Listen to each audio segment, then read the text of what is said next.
Hi everyone, welcome back to the Northern Gamblers podcast. I'm Tom Wilson, and as ever, I'm joined by James Dunkley. As there's still no racing at the moment, we're going to do a one-off special, and we're going to focus on trainers, particularly flat trainers. It's probably actually my favourite aspect of horse racing study, so it's a podcast that I'm certainly going to enjoy a lot, and I hope it's a decent listen as well. James, have you enjoyed preparing for the trainers podcast? Yeah, some interesting stuff. I would be the opposite, and I don't really. I mean, I pay attention to what trainers like doing and stuff, but I wouldn't be at the top of my looks for when I'm looking for a bet. But it's definitely something worth knowing about and having more knowledge about. Yeah. So we broke it down into sections. We've got trainers who are good with 2-year-olds, trainers who are good with 3-year-olds, trainers who are good with handicappers, and then just some like trainer betting angles at the end as well. So like the first sections are probably more like about skill level. So which trainers have a high skill level or perform well with those subsets of horses. And then the second half is more about betting angles or angles against the market.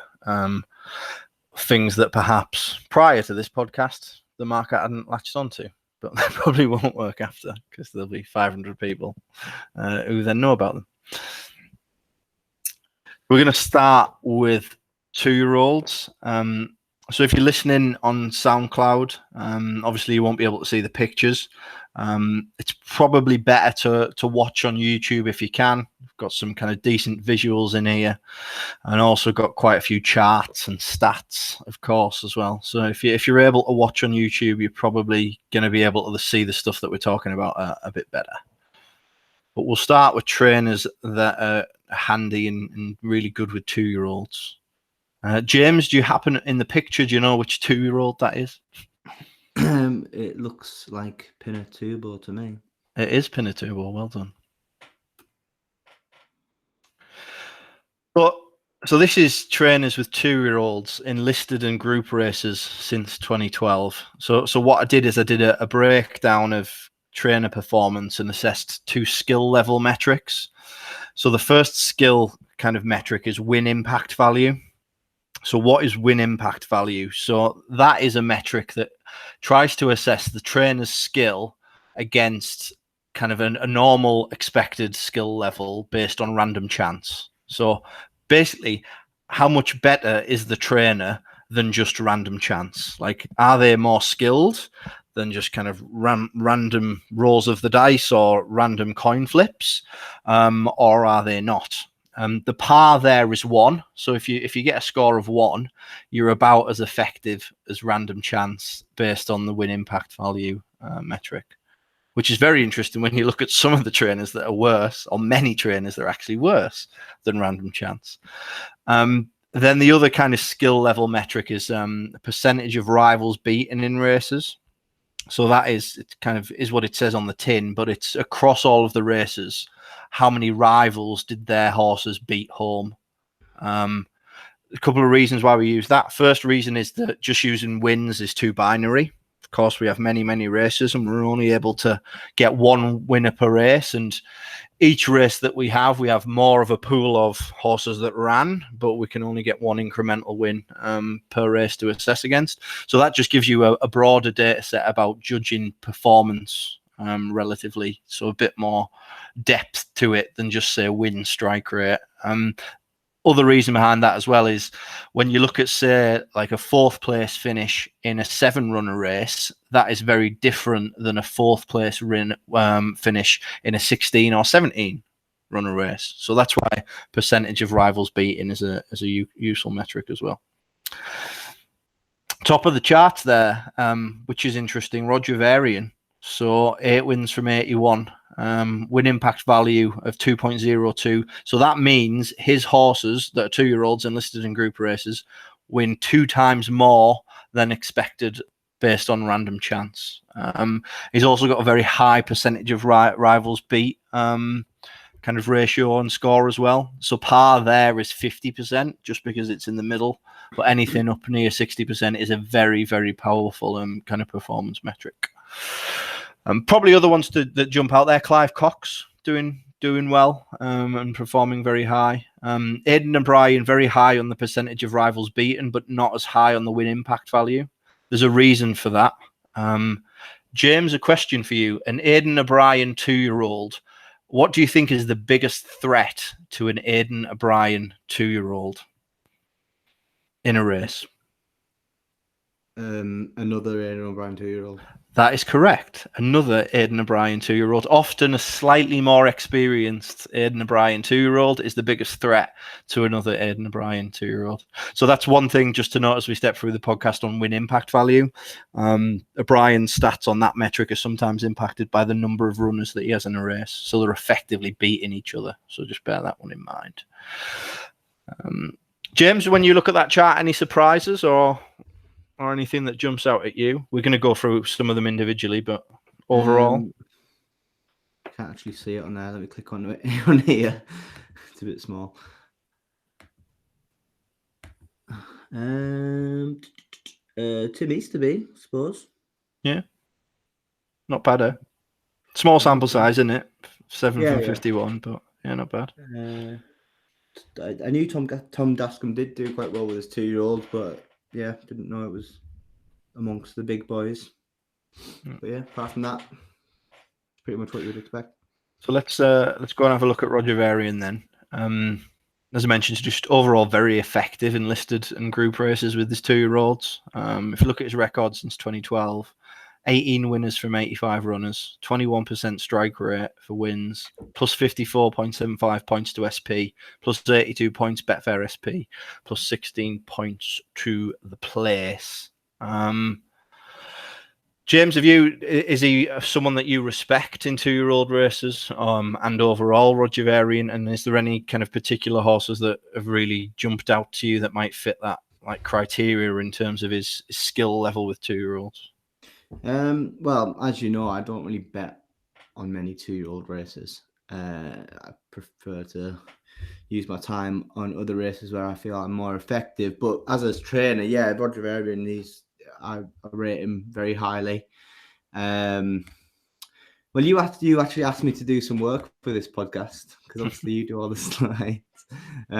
So I did a little bit of research into his 2-year-old and a few things I found interesting. In recent years, the Also Sharp Stakes seems to be a race that Roger Varian is targeting. He won it in 2017 with Altin Order, and then he won it again in 2018 with Mott Juiced.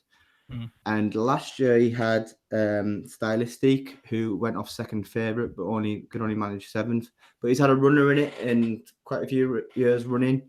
So it seems to be on the high on his agenda for his 2-year-old fillies. I think the most interesting thing that I found when you asked me to look in more detail at the Varian 2-year-olds was the fillies that he sends to the Albany Stakes at Royal Ascot.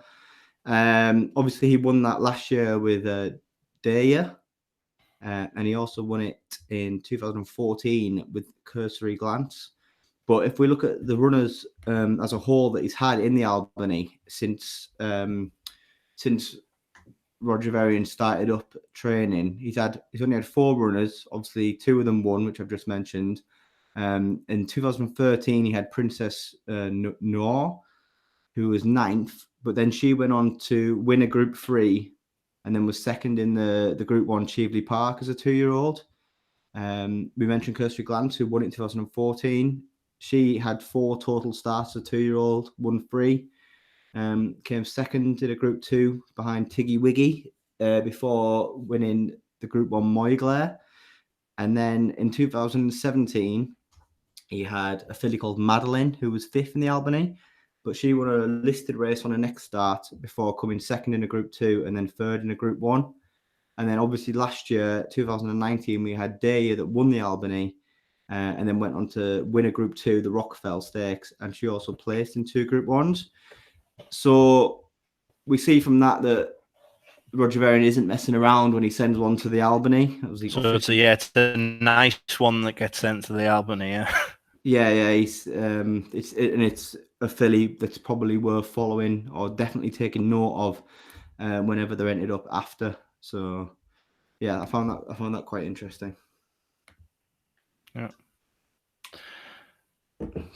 I think another thing that I picked up on was 2-year-olds going straight into listed or group races after one run. So he normally likes to give them just kind of one prep, and then bang, you're getting into some top class races. You see the record there: 5 from 20 plus 18 SP plus 26 Betfair SP. I think you also found a horse that you liked last year, but I think you've also got an eye on for this year that kind of fits that profile as well, didn't you? Yeah, definitely. The most recent example of that would be Pierre Lapin or Peter Rabbit. Or Pierre LAPIN. I know, but Peter Rabbit. He's a half brother to Harry Angel. And he won the Mill Reef after one start, straight into that Group 2, won it impressively. And the rumours are that he's going great guns at home, and if Royal Ascot goes ahead, looks a lively contender for the Commonwealth Cup. Some other. Have you backed him for the Commonwealth Cup? I've had a nibble, a rabbit-sized nibble.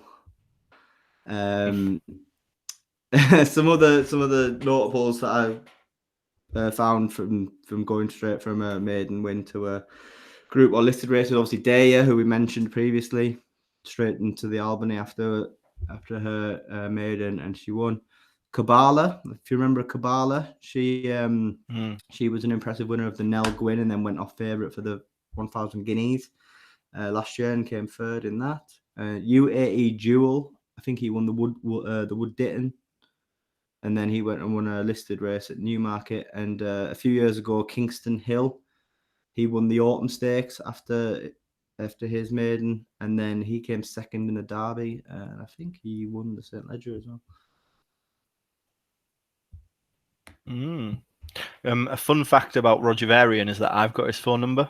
The downside to that is that he doesn't reply to me anymore. And the reason he doesn't reply to me anymore is because me and James got drunk, and then James bullied me into texting Roger Varian to see if Mutamarsic was going to the Lincoln. It was a bit of a waste of the one text to get, really, wasn't it? Yeah. In hindsight. Yeah.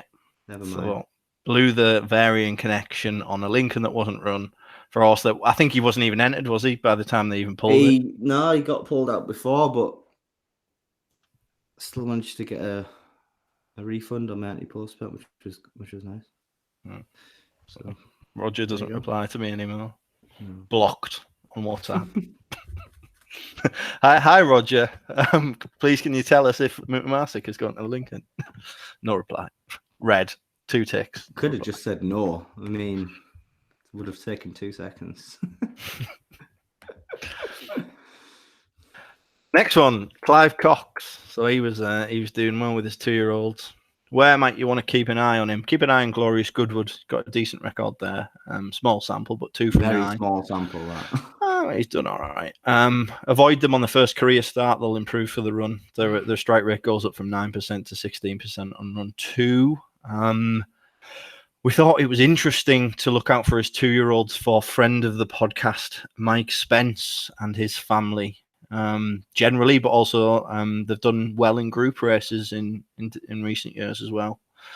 Were there any Spence horses that caught your eye or nice types? The obvious one, obviously, last year was Positive, who won the Solario. Had to do a bit of digging for the other Spence horse that won. It was a few years ago, a horse called Connect, who they've since sold. They were the 2 group winners. But I messaged friend of the podcast, Mike Spence, to ask if he had anything for this year, and he got back to me. Yeah, he got back to me. He has 3 horses with Clive Cox this year. The first one is called. He is by Dark Angel out of Al Salwa, and he's a half brother to Another Touch, the Richard Fahey horse, who's rated about around 100 or something. So he could be interesting. The second one was called Rosé All Day. and that was a filly by Oasis Dream out of May Rose, who was also a sprinter. So that looks like a sprinting type. And Breakaway, another filly, out of Cloud's End, which again probably be a sort of sprinting type, maybe 7 furlongs in time. But Mike did say to me that they're probably mid to late season types, so we probably won't see them for a while anyway. And they hadn't really done any work, so he had no idea like how good they were or anything. So, but those are the 3 that they have with Clive Cox this year, the 2-year-olds. Cool. So Clive Cox 2-year-olds overall. Focus on the Spence family. James has already got the info. Also worth. I think Clive Cox just generally batters Bath anyway. I think he's got a very nice record at Bath, but he does very well with the 2-year-olds. You see the stat down the bottom. He's 13 from 59, 22%, plus 23.5 SP, plus 38 points Betfair SP, plus 29 points place. So Clive Cox 2-year-olds at Bath can be an angle for your systems to save moving forward. The perfect example for your Glorious Goodwood and a horse improving on his second start for Clive Cox, of course, was Golden Horde last year. Yeah. Massive improver after his debut, and then obviously won that race at Glorious Goodwood. Yeah. And looks a top class horse, really. I think he was second to Earthlight in the Middle Park. Was that? He was in France. Did he run in the Middle Park? But yeah, probably in France, wasn't it? Yeah, Earthlight a weapon as well. Yeah, very decent horse to look forward to this year. Good. That was the 2-year-old section. So you saw the overall record. We're not going to go into Aidan O'Brien and John Gosden too much. We prefer to go slightly different. I mean, we have talked about Roger Varian and Clive Cox there, but so yeah, let's take a look at the 3-year-olds. James, do you know who this 3-year-old is on the picture? I mean, you can see it on his saddle, but I can see the name. It's Too Down Hot. Oh, I thought it was Too Down Shit. I was right about that horse, wasn't I? That Group 1 winning 3-year-old? Nah, I was right about him. Not really. Ha. How were you right? Because he was crap. He wasn't crap. Champion 3-year-old last year, I'll have you know. Didn't win the Guineas. Magna Gracia won the Guineas. Can't be that good if you can't beat Magna Gracia. To be fair, he didn't run in it, so it would be hard to win it without running in it, wouldn't it? Yeah. And there was a horrendous front-running bias in the Irish Guineas, and he still came second. Yeah. He had a bit of a messed up prep, didn't he? Still think he was a good horse. So 3-year-olds. This is the trainers with 3-year-old table since 2012. I was quite surprised by the person at the top of the tree there. So Dermot Weld, top on particularly the win impact value skill metric. So he's got 1.95. Not quite as high on percentage of rivals beaten. I think who's the top there? Michael Stout, just a shade ahead of John Gosden. But I didn't think Dermot Weld was that powerful anymore. So that was quite interesting to see. This is just since 2012. Still doing all right though, actually. Like I looked at it, still doing well.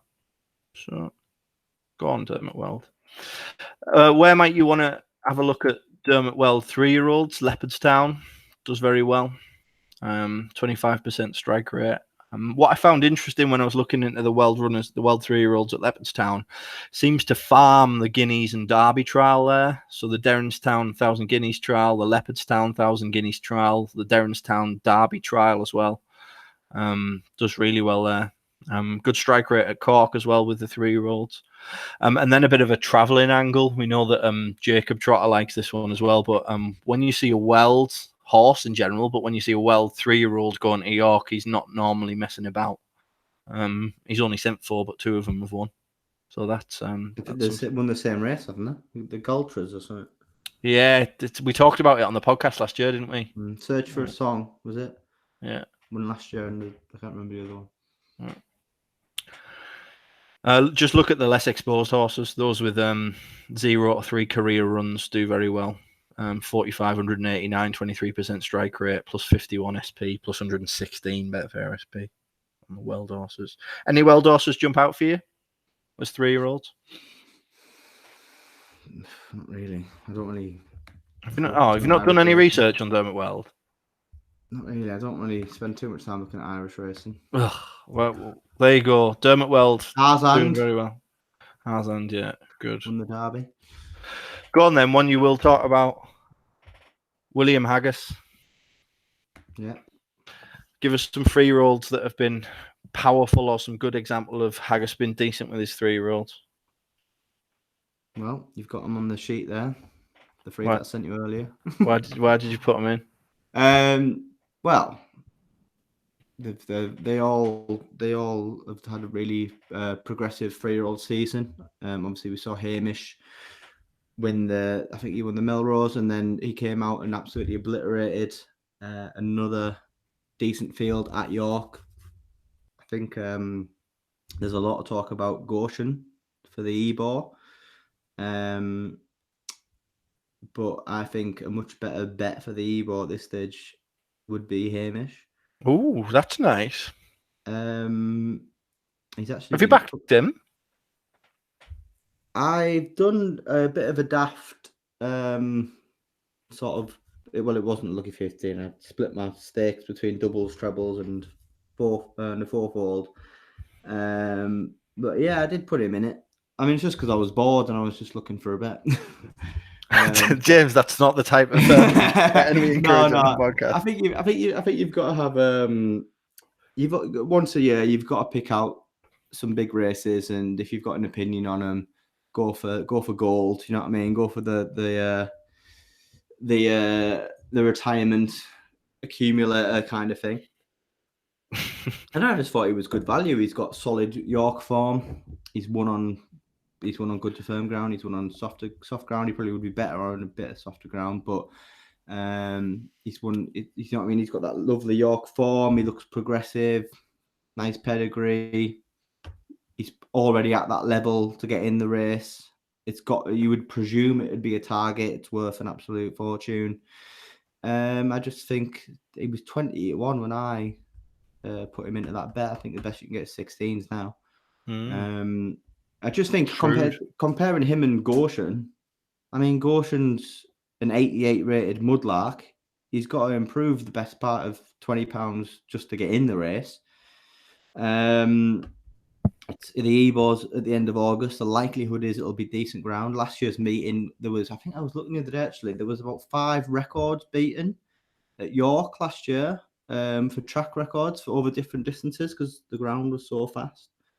So I think he would hate that if it came up anything better than good ground. And I just think he's a bit of a plodder. Like winning, obviously he was going to win the Triumph, but winning a Triumph and coming out and winning a bit what is essentially a grade 2 on the flat, like a Group 2, it's just different world, really.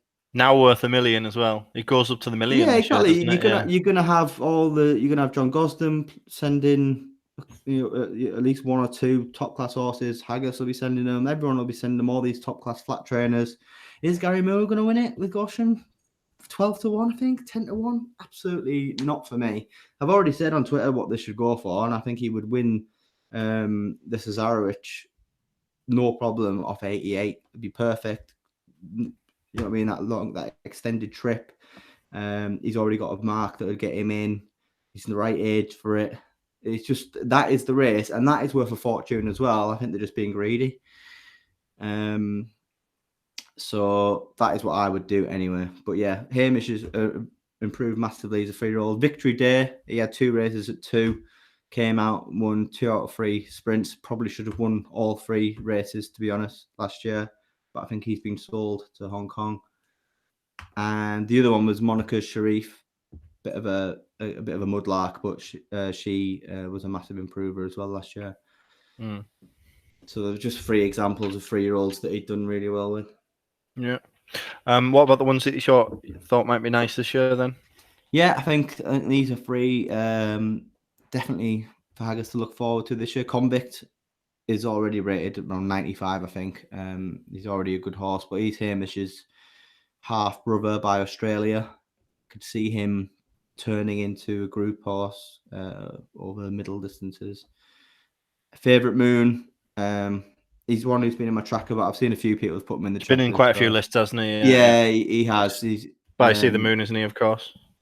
Yes, but his pedigree is all stamina. He's a half brother to Fun Mac, who was like 2-miler. So yeah, he's one that'll improve handicapping. I think he's starting off a mark of 78, but plenty of scope there. And then finally, Star of Wells by See the Stars.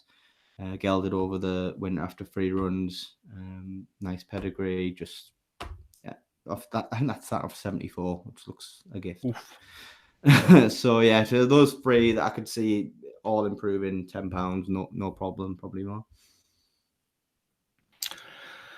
Trainers with handicappers, and we put in this picture's just for you here. One of the podcast's favourite horses. From the early days. From the early days, from like week 3 or week 4, wasn't it, or something? And 20-1 winner, was it for you? 20-1, yeah. It was. I like the Titus. Got the horse's Titus, just so much because he was actually. Do you know where he was originally? Titus. He was in Ireland. Was he? Was he with Weld? He was with Dermot Weld. Was it an Aga Khan horse? No, he was Prince Khalid Abdullah horse. Okay, yeah. And I remember reading a bit about him in a stable tour, actually, how he wanted decent ground, and he'd been running over on ground that just wasn't suitable. He came over to, and he's got obviously nice pedigree, blah, blah, blah, but he came over to England and he was quite under the radar because he was with like Declan Carroll. Obviously, didn't he run on the all weather first, and we backed him on the all weather? Then he went to York. Is that right? He I don't know if he ran on the all weather. He definitely had a couple of runs before he went to York because I couldn't believe the prices I was getting on this horse. Obviously, also owned by in partnership. Mike Spence I think he had a share in it as well. Yeah, he did. I mean, it's the playing card colours, isn't it? Yeah, he never went to. He never went on the all weather. He came out. We backed him first time out. I remember. Yeah, he ran. Yeah, he ran. We were in a shop. He ran in the Spring Mile at Doncaster. Okay. But it was soft ground. He ran terribly. Came 18th out of 20. He then went and up in trip and won over 10 furlongs. And then he went to York. He didn't win where's that? Yeah, that York run, which we got 20-1 on, wasn't until later in the season. But if you looked at his form, he beat a horse called Sarug, who I also liked. Yeah. Who improved massively. And then there was a piece of form also at York where Thunder in Blue won. This was in May. And obviously Thunder in Blue went on to run ridiculously well to come third in the Juddmonte. I think in the next season, but obviously he was rated 93 on this day. He's rated a lot higher than that now. It's just a strong piece of form. It was at York, and I just eyed it up. And you just trust your gut, and it was a big price, and I backed it pretty heavily for me at the time, and just for it all to come together, and it was just nice. And he bolted up, but yeah, probably enough of the trumpeting, I suppose. Yeah, I mean, I was going to ask you who's the horse, and we didn't need the full. Quite excited. The full novella about Quite Titus. Quite excited. His trainers with handicappers. Again, same metrics. There's the chart. Owen Burrows topping the chart with a high win impact value. High percentage. Rivals beaten, probably the best there. Johnny Murtagh, actually. Very good. Can get some kind of Irish trainers in the mix here as well. There's another metric you see in there. That's cumulative win impact value. So that is using the sample size as well. So it's using the number of runs, and then it's using the kind of edge over random chance times by the number of runs for like a cumulative metric. So it's kind of like how powerful are they over a sustained period of time. So that's when sample size can be can be useful and give it a bit more weight as well. But Owen Burrows there, decent, bit of a surprise. There's two that we're going to focus on. Probably lesser known than some of the bigger trainers. I thought Joseph O'Brien was really interesting. I think this is since the start of 2018. So look at that, Joseph O'Brien. A lot of runners as well to keep the percentage. Yeah, amongst the big boys. Exactly. Yeah, 709 runners in handicaps since the start of. Does that include National Hunt? I don't think it does. You know. I'd have to. Mullins is in there as well. I doubt he's 136. I went to how many years is this over? 2 years. I doubt Mullins. I'll go back and look. Maybe I left my National Hunt filter on. I'll have to go and check. But still good either way. And still very good, yeah. So fair play to Joseph. I mean, so wants to jump out. Johnny Murtagh, fair play to you. Rivals beaten there, doing well. Charlie Appleby, Willie when he's pitching up in a handicap, very, very powerful. But we're going to talk about perhaps some up and comers in a bit more detail. First one I'm going to focus on is James Tate. So he had a really good record with his 3-year-old handicappers in 2019. I think that's actually his 3-year-olds overall, but there's some decent handicappers in there. 33 from 133, 24%, plus 17 SP, plus 33 Betfair SP. But the reason I put him in, because he comes out well on the metrics, but there's some really nice 3-year-old handicappers that improved throughout the course of last year. I mean, if you look at Cape Victory started the season on 80, ended up the season on 93. If you look at a horse called Powerlink, started off the season in July, so was kind of a late season starter or mid to late season starter on 84. And as of when kind of racing stopped in March 2020, was rated 97, so has gone up 13 pounds there. You've got Attainment as well, a 3-year-old handicapper who went from 79 to 94 over the course of his 3-year-old season, notching up 3 wins in the process. So James Tate looks really good with his handicappers, and he looks like for his 3-year-olds, he's really improving them and stepping them through the handicapping system at a very good rate. I have to say, he's not really a trainer that, I mean, I know of him, but he's not one that I've ever paid any special attention to before doing that research, so I think I will do from now on. James, do you have an opinion on James Tate, or not really? Not massively. I don't not rate him. It wouldn't put me off. He's obviously, as you said, up and coming, isn't he? So definitely want to keep an eye on. One for the future, I think. I think he has decent backing, doesn't he? Does he? The white and red sash colours, Saeed Manrara or something. He has a lot of them horses. He's quite a big investor. I think the Attainment might be in those colours. What was it called, that horse? Attainment. Next one then, a trainer that is local to us. We know him fairly well. Not sure how recent the picture is. It's got to be at least 10, 15 years old, that picture, hasn't it? It looks younger than us. Glenn McGrath. Yeah, the double of Glenn McGrath. So that trainer is Grant Tour. For the people who've listened to the podcast a while or know the horses that we've got. So we've got 2 horses with Grant currently, and we had Arabic Culture with Grant in the past. So he trains out of Birkby in North Yorkshire. So it's only about 20-minute drive from where James and I live. But that was not planned in any way. But seeing Grant pop up on win impact value in 8th position for his handicappers, I was quite pleasantly surprised to see that. Of course, the reason we've got horses with him is because we did a lot of research into his stats before, but that was nice to see that it still holds true when crunching the numbers this week. Interesting angles for the Grant Tour handicappers. I've called it Tour Travellers. So when Grant Tour sends his horses 100 plus miles, you want to take note. The strike rate doesn't look that high, but it's better in recent seasons when he started getting a better string. But he's 18 from 98, 18%, plus 9 to SP, plus 28.52 to Betfair SP.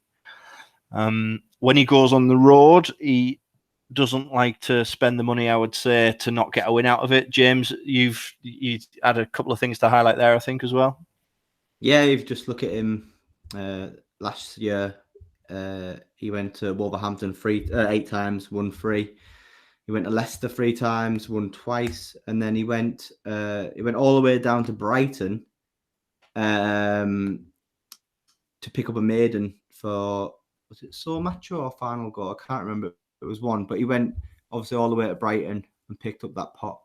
I think he went to Yarmouth once as well and won. Well, he also went to Newmarket with Arabic Culture when we got involved, and we were very unlucky to get pipped. Yeah, we just got touched off, didn't we, by a nose, wasn't it? And that would have been, was he like 6-1? Yeah. So there's a nose away from another 6-1 winner for that stat. So yeah, so Tour Travellers paying out when Grant Tour sends them down south from North Yorkshire. Actually, probably one of the main reasons we've got horses with Grant is because he's very effective at getting horses from other trainers and then improving them and getting wins out of them. So I looked at horses that he'd got from other trainers that had had more than 3 career runs, and then how did Grant do with them in their next 2 starts when they came to him. They had a record 9 from 60, 15% win strike rate, plus 19 to SP, plus 43 to Betfair SP, plus 5.58 in the place market as well. But there were a couple of horses where that really rings true, like getting them and getting wins out of them and improving them. One horse is Roundhead, who Grant had a few years ago, and I think he sold to Ed Ware in the end. Didn't need to go over jumps. Can you remember who he bought Roundhead from? I can't.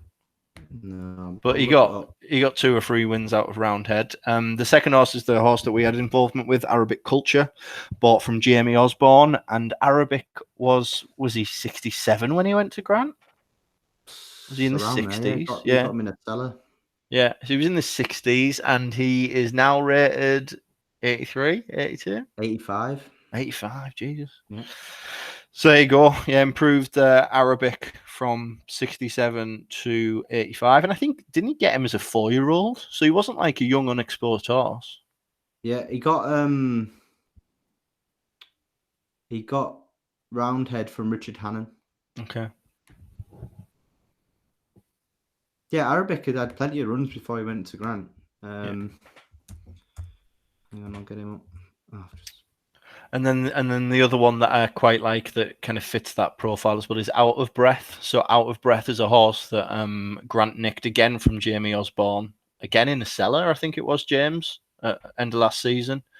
Nicked Out of Breath off Osborne, and then I think second run, Out of Breath went and won.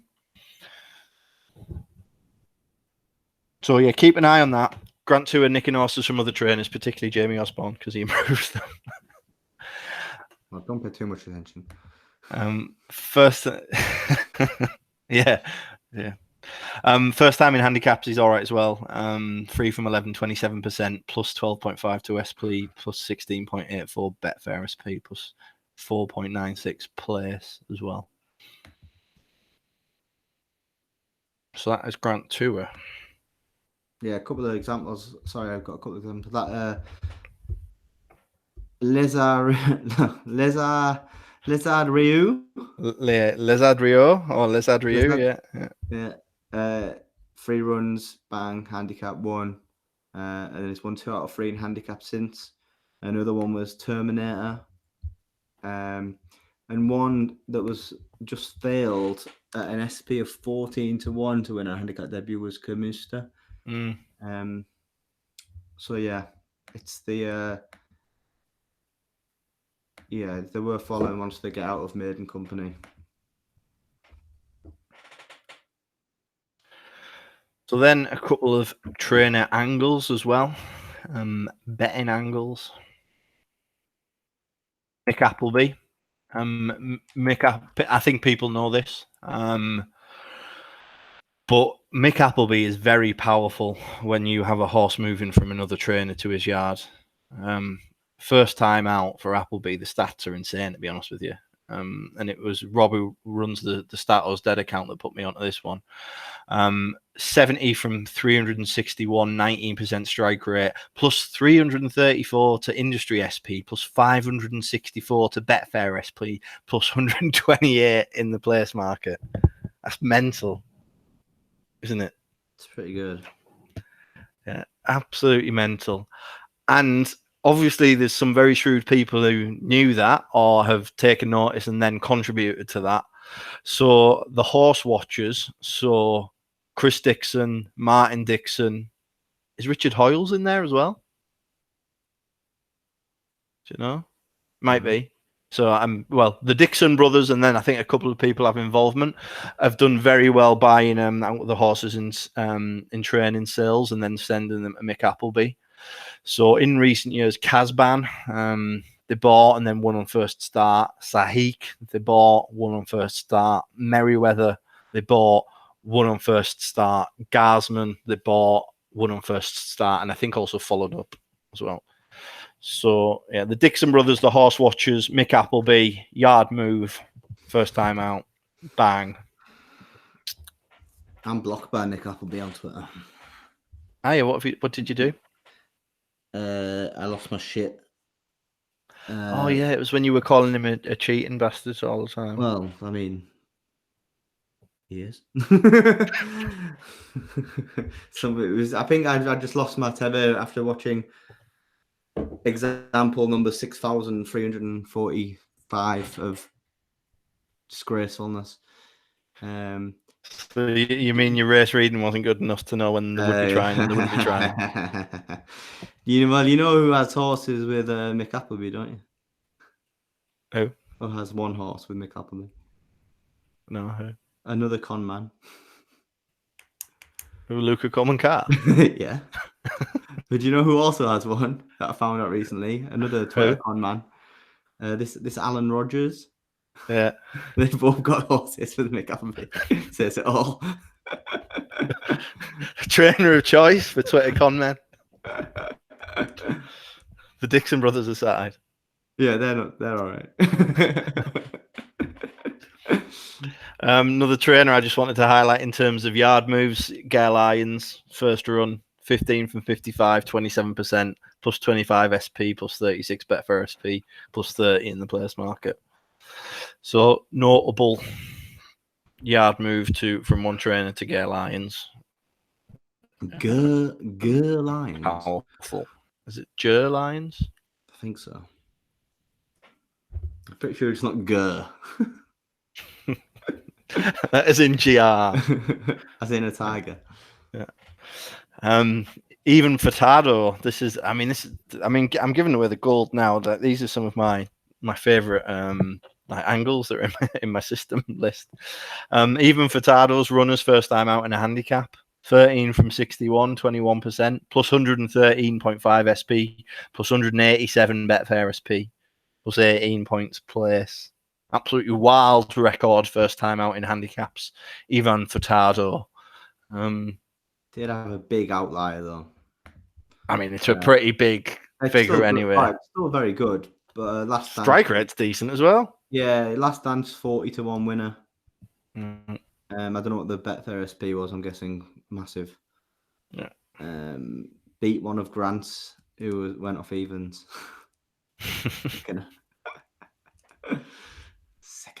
Not one of ours, thankfully. No, not one of ours. No. I think Grant sold that horse now. Anyway, that's big. And here's the really nice one that I like. Aidan O'Brien. Who'd have thought it? That nice little angle on Aidan O'Brien runners. And it's the most obvious one ever. And people know about it, but the stats still hold up. Seasonal runs, 1 to 5 each season since 2008. So ignore the debut. Then the next. Wouldn't that be 2 to 5? No. So because it's in like horse race space. So your first run, you would have had zero runs before, if you know what I mean. All right. Just like had 1 run to had 5 runs. This is per season. Plus 681.75 points the Betfair SP across that kind of profile. So I mean, just avoid that first seasonal run and then just follow them for the next 5 sound. that is an angle, but honestly, it's still profitable. Like in 2019, it was still profitable. 2018, it was profitable. It's absolutely. I mean, look at the place market as well. It's profitable in the place market as well. It's insane that the market lets Aidan O'Brien get away with that. They can't price them all up too short, though, can they? Mm. That'll be horses third string winning at 9-1, 10-1, whatever, 16-1 when the favourite bombs out. Mm. That'll be enough to keep it up, won't it? Probably. I couldn't do like trainer angles without doing something on the old cheekers. So a nice picture if you're watching on YouTube of a horse with some cheekers on there. If you don't know the purpose of the cheekers, you can see they're behind the eyes. So they're supposed to stop the horse looking kind of in the rear or kind of like round the back and get them focused on racing and going forward. Powerful trainers with the old cheekers. Sam England, now she's a national hunt trainer, but she's very powerful when her horses wear the cheekers. 20 from 95, 21%, plus 66 Betfair SP. In 2020, she's been 7 from 13, 53.85%, plus 29 to Betfair SP. A horse you might have seen, Ask Paddy, notched a 4-timer after they put the cheekers on him. Dr. Newland, the other good doctor. He's just a good angle trainer in general. I mean, he's just a good trainer in general. But when his horses wear the cheekers, 82 from 359, 22% strike rate, plus 175 points to Betfair SP. And that's just in generally wearing cheekers. It's not like a first-time cheekers, even though he is profitable on the first-time go. But you don't need a headgear change. They just seem to run well with the cheekers for him. Nicky Richards as well. Pretty handy with the cheekers. 28 from 132 overall, 12 from 36, plus 39 Betfair SP in 2019. So Sam England, Dr. Newland, Nicky Richards, if you like to follow headgear angles, horses in the cheekers.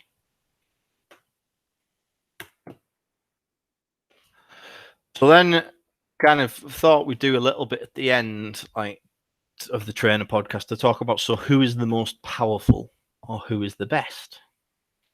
So I only looked at 2018 and 2019. I looked at group races and I looked at trainers that had more than 30 runners in group races. I looked at 2018 and 19 because that was the data I was messing around with at the time. No more special reason than that, but yeah, just including the last 2 years for some recency. Didn't want to go too far back. 30 runners to give us a decent-ish sample size. So at least trainers getting enough runners in group races as a first kind of criteria. James, I don't think you've seen the end. So who do you think is going to come out as the most powerful? What is this? All ages? This is all ages group races since the start of 2018. Flat. And all weather. I would probably, it's between 2, but I'd probably go with Johnny G, John Gosden. So you think Gosden's the most powerful? Who do you think's going to be second? Aidan O'Brien. Who do you think's going to be third? We'll do a top 5. Let's see what the stats Charlie Appleby. say. Okay, yeah. 4. Oh God.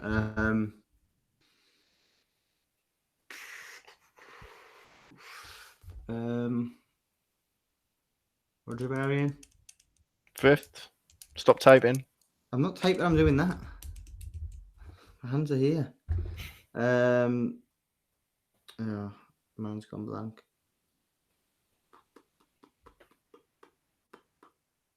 Well, there you go. There's your top 4. Play along at home if you're listening. Who is the most powerful trainer, best records in group races since start 2018? And bear in mind, I'm not just looking at wins, I'm looking at skill metrics. Top on win impact value. Well done, James. Correct. Johnny G. 177 runs. So that's not unique runners. So that's kind of overall runners. 49 wins, 27% strike rate, impact value of 2.27, 62% of rivals beaten. Big cumulative win impact value as well. Michael Stout actually wins the percentage of rivals beaten metric. So, I mean, huge figure there, 66.9. Mental. He tends not to run them unless they are sort of good enough, though, doesn't he? Yeah, that's a clear indication. If he's Stout, he's sending them, then they must be absolutely top notch. Dominic Ellsworth is surprisingly high. Why do you think that is? I don't know.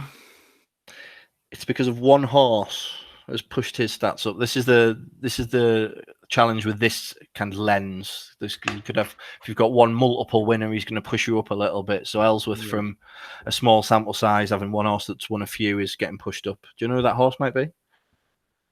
Fuck me. You didn't think it was going to be quiz time, did you? No, I don't know. I don't know. To give you a hint. I'm just worried that you called him Dominic. What is he? David, isn't it? Is it David? David Ellsworth. I've always called him Dominic Ellsworth. D. Ellsworth? Is it David Ellsworth? It's David, yeah. All right, decent. I didn't think. So I'll give you a tip. It's scene of one of the most awkward interviews ever when you interviewed the jockey of this horse at fucking Sedan Slot. It's Sedan Slot, yeah. So Sedan Slot is chalked up 5 of those 7 wins. That was a good interview, that. For David Ellsworth with the moose. The moose. Yeah. Mosse absolutely served you up on a platter that day. He did, like. Aidan O'Brien down the bottom on the old impact value metric. Too many runners. Too many runners, yeah. So I mean, that's the reason for that. His runners beating his other runners is pushing his performance down on that metric. So take that with a pinch of salt, I would say. But well done, Johnny G, for winning that there. So then I did another look. I did winners to runners ratio. So I tried to strip out kind of multiple winners and multiple runners. And that gives us another kind of way to look at it in terms of trainer power. And there you can see individual runners, top of the tree, Aidan O'Brien, 175. Individual winners, Aidan O'Brien, 61. Winners to runners ratio is the second highest, 34.86%. So on winners to runners, Aidan O'Brien's the best, basically. Stouty doing well on that winners to runners ratio, though. Smaller sample size. Individual runners. Yeah, individual runners, and then individual winners been yielded from those individual runners. But it kind of bears out what you said. Stouty's sending them when they've got a really good chance. So 44% in group races, winners to runners ratio. It was decent. Pretty good. Johnny G also decent there as well. Roger Varian, decent as well.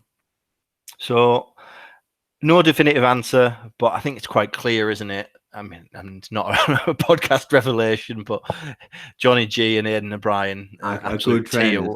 A tier 1, away and clear beyond everyone else. There's the gold. There's the gold this week. But if we were doing a top 5, so if tier 1 is Aidan O'Brien and John Gosden, who do we think's tier 2? Is it Stouty and Haggis? Charlie Appleby's got to be getting up there, but I put him a bit behind. I mean, like, it's like, I think it's like, I mean, they obviously are good trainers and they've got where they are because they're good trainers. But once you get to the top level, you get the best horses, so it makes life a lot easier, doesn't it? Like, go to Barcelona, coaching Barcelona is probably a bit easier than coaching Luton. Well, maybe, but people still fail at Barcelona. Yeah, of course, but you don't really need to tell Messi what to do you? Obviously, it's having the best horses is the biggest element of being the best trainer, but Most of them have built their way up, so they have. They, I mean, they've earned the right. But as far as tier 1, yeah, them two probably clear really. Yeah, I And think then they're you've got, clear. Yeah. and then you've got probably a group underneath who are all very, very good, like Applebee's, Haggis, and that, Roger Varian. I think I'd go Brian Gosden, then I'd go Stout and Haggis, and then I'd go Varian Appleby. That would be my list. Depends what you want, doesn't it? And I think my favourite out of them is Roger Varian, even though he doesn't text me back Even anymore. though he doesn't like you. No. Yeah. It's my fault. Yeah. We were supposed to interview him, weren't we? But he was in the sales at America or something. He was still in Keeneland, I think. Yeah. Maybe one day we'll get to see him, and we'll ask why he didn't text back. Good.